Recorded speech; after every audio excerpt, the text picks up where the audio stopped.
how to host a website on Amazon Web Services.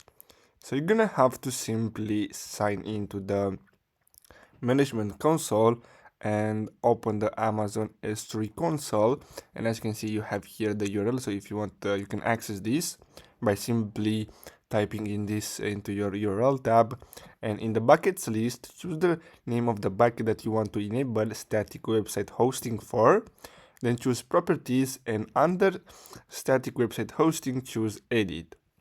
Choose use this bucket to host a website, and under the static website hosting choose enable. Now as you can see here you have other steps that you're gonna have to basically set up. As you can see here in the index document, enter the file name of the index document.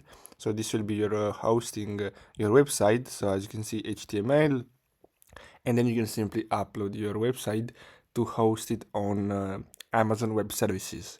So basically that's all you have to do. I really hope you found this video helpful. Don't forget to like and subscribe. Thanks for watching.